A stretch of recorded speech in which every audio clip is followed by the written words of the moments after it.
Here are today's top news stories and why they matter. Tanzania's President Samia Suluhu Hassan was sworn in this morning in a tightly controlled ceremony at the military parade grounds in Dodoma, following her landslide victory in Wednesday's disputed election.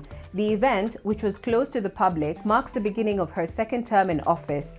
Suluhu, who secured 97.66% of the vote, according to the National Electoral Commission, faced no major opposition after key challengers were barred or jailed. The opposition party Chadema, which was excluded from the race, has rejected the results, describing it as fake results from fake elections. Unverified images of killings have surfaced on social media, and Chadema claims hundreds have died in post-election violence, though the government has dismissed these figures as exaggerated.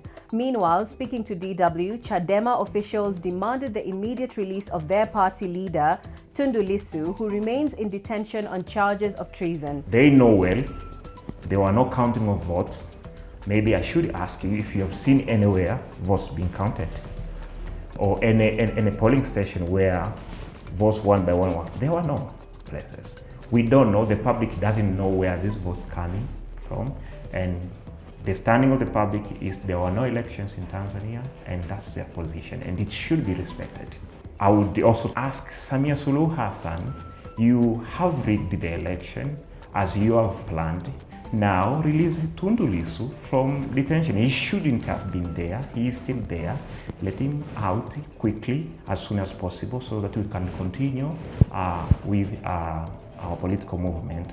And number two, all those political detainees. We had a big number of political detainees who are spending time in prisons unnecessarily. They should be unconditionally released. The Mo Ibrahim Foundation has issued a statement condemning the violence against demonstrators in Tanzania, calling it unacceptable. The foundation urged President Samia Suluhu Hassan to ensure peace, security, and the rule of law, warning that continued unrest could deter private investment in Africa. Nigeria's government has dismissed accusations by US President Donald Trump that it is failing to protect Christians from Islamist extremists, following a dramatic threat of possible American military intervention. Here is DW's Abiodun Jamiu on how Nigerians are reacting. The warning has sparked alarm across Nigeria, where citizens and officials are reacting to what many see as an inflammatory and oversimplified portrayal of a complex security crisis. President Bola Ahmed Tinubu also rejected the characterization of Nigeria as religiously intolerant. While Christian communities have suffered devastating attacks, analysts and white groups point out that Muslims are also frequent victims of extremist violence, particularly in Nigeria's northeast, where Boko Haram and ISWAP operate. I've been speaking with Nigerians, and here is what they told me. Nigerian Christians have been under terrorism, especially by Islamic terrorist groups, and many people have been displaced out of their homes, and pastors have been killed, churches have been burned, and other people are now occupying the homes, and the government is doing nothing about it. The issue of genocide being committed on Christians in Nigeria by Muslims is not true, simply because from my view I see it as an act of terrorism rather than the faith issue.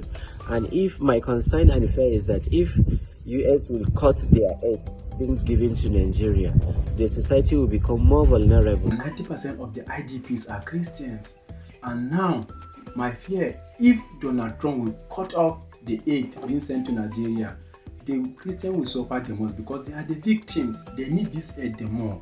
And finally, at least 26 people have been confirmed dead and more than 30 remain missing after a devastating landslide swept through villages in Kenya's Rift Valley region over the weekend. Local authorities say rescue operations are ongoing, with emergency teams digging through debris in search of survivors. Kenya's Red Cross and military personnel have been deployed to assist in the recovery efforts. And that's all we had lined up for today. Don't forget to like, share, comment, and subscribe to our channel DW Africa. I'm Lucy Riley. Thanks for watching.